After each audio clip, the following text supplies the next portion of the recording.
Can you hear me now? There you go. Yeah. Whoa, okay. Good evening. Thank you for being here for the markup for the Milcon VA and Subcommittee. I'll start with an opening statement, then I'll recognize the ranking member and then the full chairman and ranking member of the committees as well. So, Subcommittee's going to come to order. Today we consider fiscal year 2018 funding for military construction, Veterans Affairs, and related agencies bill. This is the first subcommittee markup of the season. It's being held less than 3 weeks after Congress received the President's budget request, and that's an amazing feat to accomplish. And we certainly greatly appreciate the support that Chairman Frelinghuysen and Ranking Member Lowy have provided us, and thanks also to the members of the subcommittee who have been active, engaged, and integral to this whole process.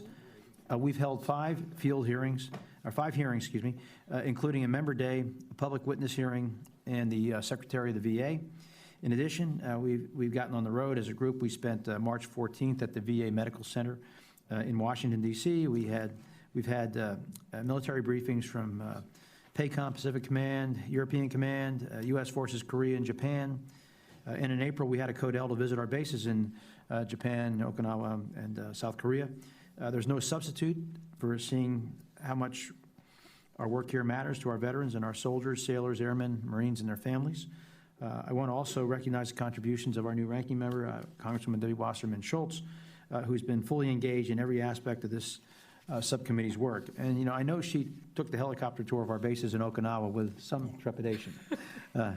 But she did just fine, and we've all, I think, worked together. Our work together has been very positive and productive.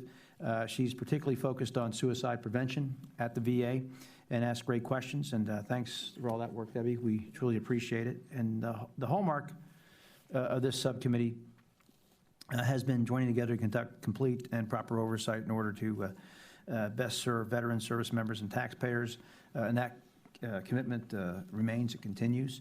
And as part of the process, we've heard from many members about their priorities. We opened the member request database twice in March and then again in May.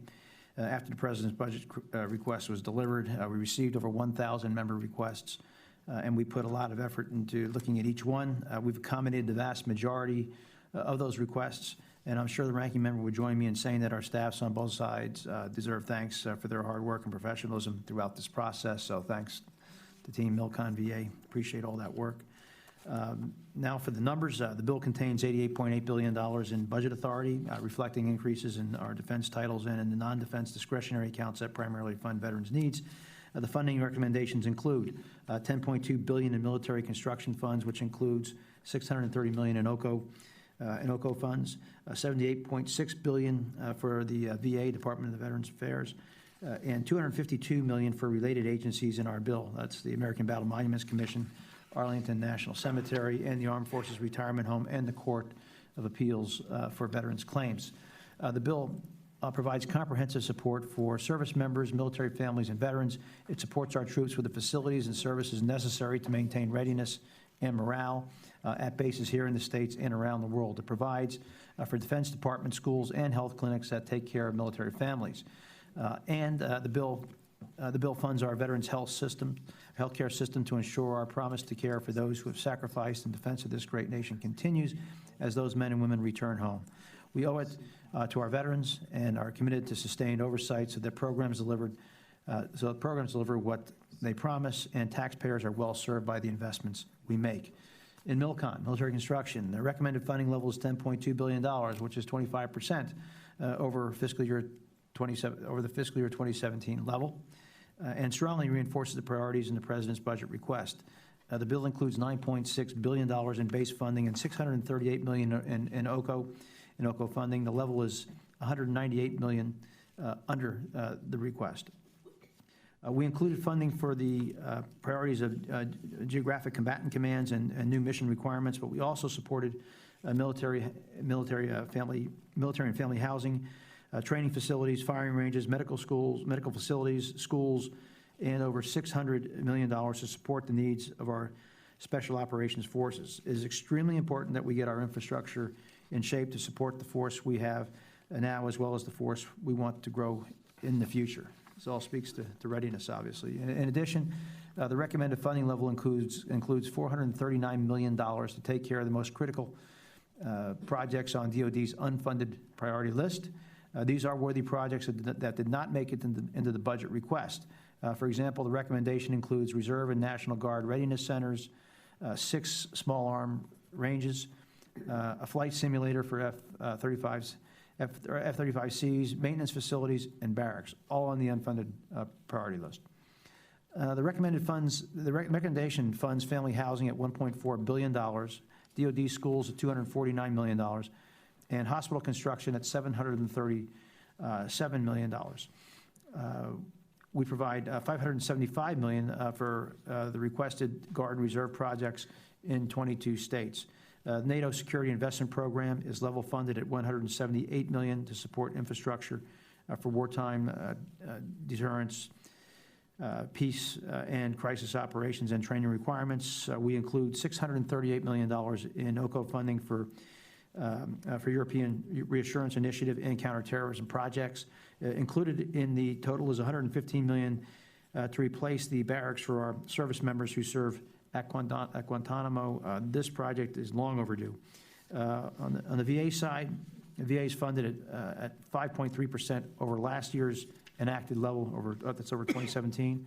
Under the recommendation, VA will have $78.6 billion available for fiscal year 2018, an increase of nearly $4 billion over the FY17 level. So that's a $4 billion increase over last year.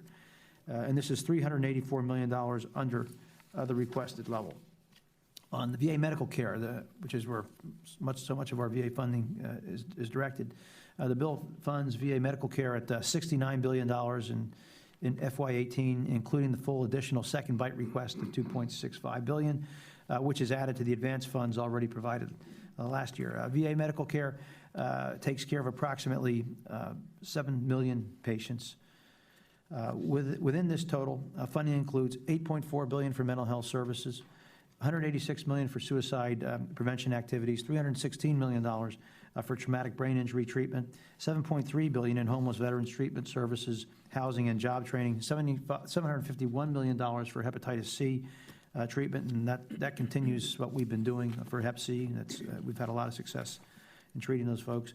$250 million in rural health initiatives, and $50 million for opioid abuse prevention. We funded several key programs above the budget request in response to many members' requests. $2.8 billion for VBA claims processing, which is $50 million over the budget's request. Again, that's for VBA claims processing. $698 million for medical and prosthetic research, which is $58 million over the request, and $4.1 billion for information technology, which is $80 million over the request. And we should note, too, the Secretary just made his announcement about the future of the electronic health record last Monday. The VA does not yet have an implementation plan, nor an estimate of the cost of the commercial contract. So while I think we certainly support the decision to have a single health record and provide funding as requested, we fence 75% of EHR funds in all relevant accounts until VA gets us an implementation plan that's in order. You'll see great detail about the oversight plan and the bill language. Oversight on major construction, again, is rigorous. We fence all funding for the largest construction projects until VA meets conditions, and we maintain strict restrictions on transfers, use of bid savings and scope changes. We have the third-party administrator for any project over $100 million, Corps of Engineers. We continue language regarding improved standards for the suicide hotline. We continue language to provide fertility treatment, including IVF, in vitro fertilization, and adoption reimbursement to injured veterans and their spouses. The administration requested the provision, which is included in the bill, with a modification to cover costs for embryo cryopreservation and storage without a time limit. The bill includes no language regarding VA's proposed $2.9 billion in additional mandatory funds for the Choice program or the associated cuts to mandatory programs to pay for it.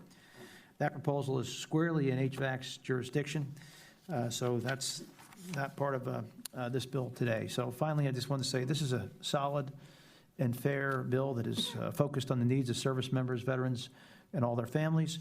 We had to balance priorities and figure out needs versus wants, which are the tasks that are central to our duties as members of this committee and as appropriators. We rescinded a total of $589 million as part of our subcommittee mark. In total, the recommendation is $6 billion over fiscal year 2017 level, a 7% increase. For the first time since I've become chairman, we've had a significant increase in defense spending, in this case, MILCON, 25%. The funding is a wise investment and is absolutely critical to have the military infrastructure in place to support our readiness needs. This bill supports veterans with the highest level of funding for the highest level, I should say highest ever level funding for the VA. VA medical care increased 7% over last year's level as the demand for services and care for the 7 million patients continues to grow and grow. So I urge you to support this bill. And at this time, I'd like to turn to my friend and colleague, Ms. Wasserman Schultz, our ranking member from Florida, for any comments that she might have. Thank you, Mr. Chairman. Thank you, Mr. Chairman. I thank the gentleman for yielding.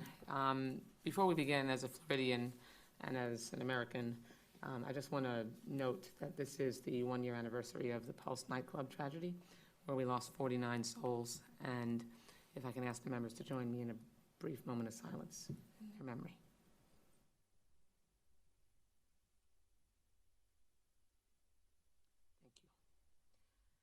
Mr. Chairman, since my first day as ranking member and as a new member to this committee, after having spent nearly 10 years as either the chair or the ranking member of the legislative branch Appropriations Subcommittee, a committee that I loved, but I'm very happy to continue on that subcommittee under the leadership of now Mr. Ryan. It has been really a pleasure to join you and our colleagues on this subcommittee, and I appreciate you accommodating my learning curve, and I want to acknowledge the leadership of Mr. Bishop, who was my predecessor. And it's an absolute honor to be able to focus on the needs and priorities in the only committee that deals with both those currently serving and those who have retired from service. So we are on a very special committee and have a unique role. Mr. Chairman, I really want to thank you for working extremely hard with a limited amount of time to get our budget and your mark to this point. And when I say limited, I mean limited in that the full budget request, when account details was released May 23rd, and now 21 days later, we are marking up a bill. And I want to thank you for your commitment to inclusiveness, not just of me as the ranking member, but of all of the members of the subcommittee who have been able to contribute to the chairman's mark. And I know that's meaningful to each of us. I appreciate you acknowledging and recognizing the concerns that we both developed during the hearing process, during our visit to the Washington VA Medical Center, about the continuing and burgeoning crisis that we face with veteran suicide, and the concerns that we share about the Veterans Crisis Line, and making sure that there is a seamless system that doesn't allow any veteran to fall through the cracks. Because we know when they do, we're losing someone. However, even with the short period that we were dealt, you were able to address many members' concerns, including one that's very personal to me, which is the issue of breast cancer. As you know, after our visit to the Washington VA Medical Center, we learned that the VA was relying on the controversial USPSTF guidance for mammography in making coverage decisions. Last Congress, we passed a law that I was the sponsor of with former Congresswoman Renee Elmers, that prohibited insurers from making coverage decisions based on these guidelines through 2018. However, the moratorium didn't apply to the VA, and so female veterans were weren't being referred for mammograms until age 50, and you left out an entire decade of women veterans who might have had their diagnosis missed, if not for the Secretary recognizing that was something they needed to change. So women in their 40s could be denied coverage for mammograms. To his credit, the VA recently changed its guideline regarding screening, and with your support, language is included to hold the VA to this better standard, and I really appreciate your help on this. It's going to save lives. I'm also extremely grateful for the chairman's support on another priority of many of us in a bipartisan fashion for so many service members who have a service-related injury that affects their fertility. All veterans deserve to be able to start families, and that's consistent with the VA's goal to support veterans and improve their quality of life. Veterans who are unable to conceive children deserve the care and support that they need to start a family, and there are there's continuing language in this bill that allows us to make sure that we can provide that service when a veteran needs it.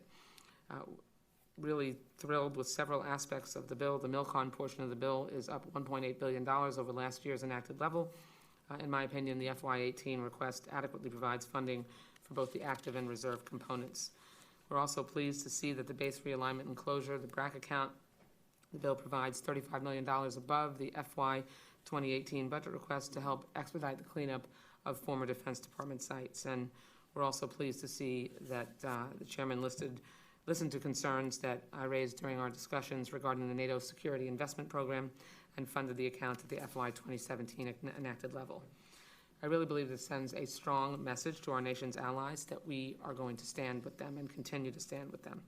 For the Department of Veterans Affairs, Title II is $3.9 billion above the FY 2017 enacted level, a 5.3% increase over the 17 enacted level. The MARC also fully funds the FY18 second bite of the apple, as you mentioned, Mr. Chairman, to $2.26 billion, which brings the total amount provided for VA medical care to $69 billion, which, as you mentioned, is nearly a 7% increase over FY17 enacted. Very few agencies will be able to say that they fared well during what I think history will call the budget cap years. Speaking of which, Mr. Chairman, you and I have had a lot of discussions regarding the FY18 budget and what the BCA caps mean for our committee's work. Now, while I believe that this is a good allocation for the FY18 MILCON VA bill, I am concerned, and I know my colleagues on our side of the aisle share this concern about what this allocation means for the other bills.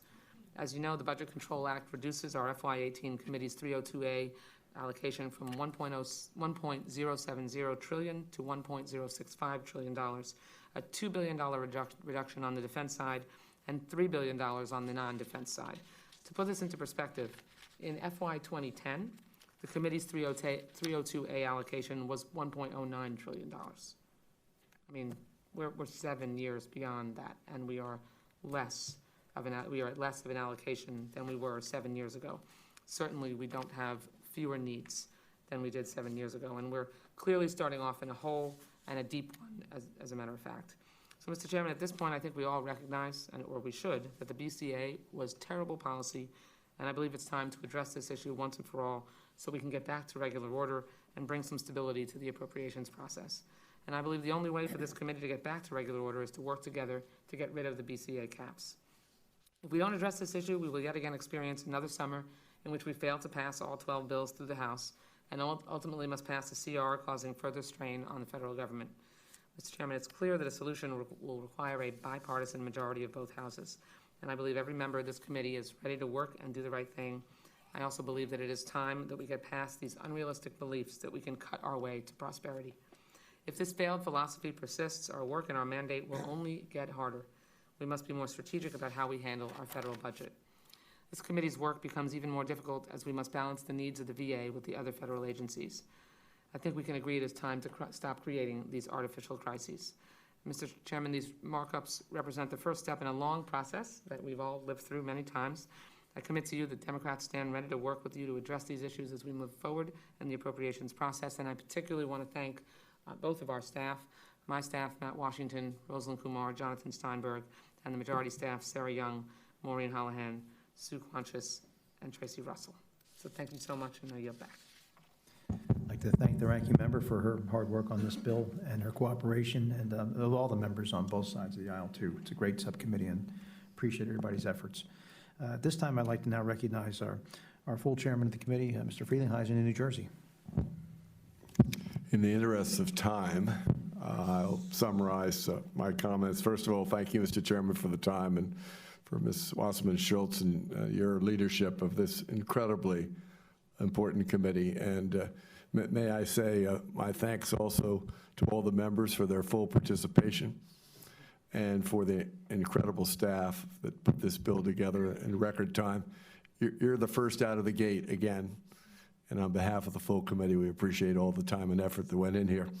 Let me say I'm glad there is a focus.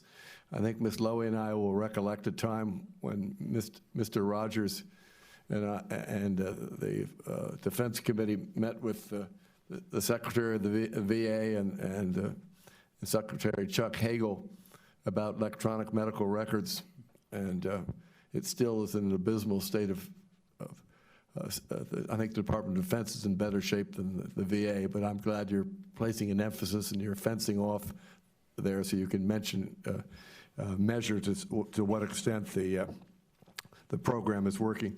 And may I say I'm pleased this legislation also addresses the VA health benefits appeals backlog. It's shocking, the number of appeals that are backlog, and I hope that will be addressed. And may I say, we have 265,000 men and women serving around the world. Obviously, I have a lot here at home that do the remarkable work of freedom, and it's important that they have the best medical facilities, whether they're on active duty, they and their families, or whether they're retired and have earned the type of health care that they should be getting out of the VA system. But I'm proud of your work product, and I salute you, and on with the show. Thank you.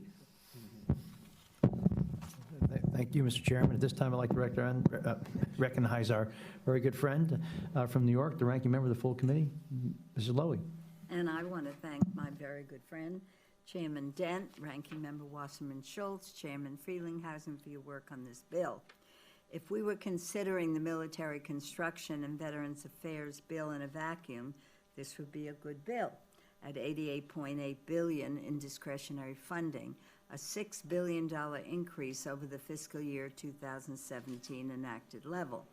This bill would fund critical services veterans rely on, including $1.7 billion to address veterans' homelessness, $8.4 billion for mental health services, $2.89 billion for the Veterans Benefits Administration.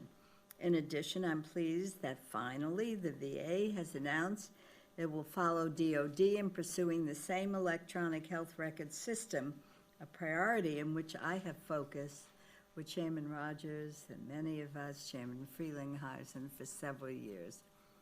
Fencing funds until VA can provide a plan on purchasing that system is the responsible course of action. The current system is simply unacceptable. We owe the men and women who serve this country the best treatment possible, and it is my hope that recent steps, coupled with our oversight, will lead to an improved VA healthcare system.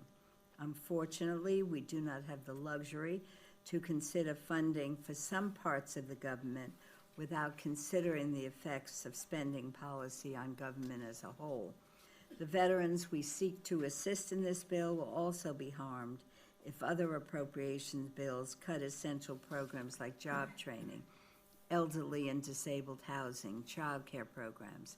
Cuts to the federal workforce across the government are a direct threat to veterans who made up 30.9% of the federal workforce in FY15.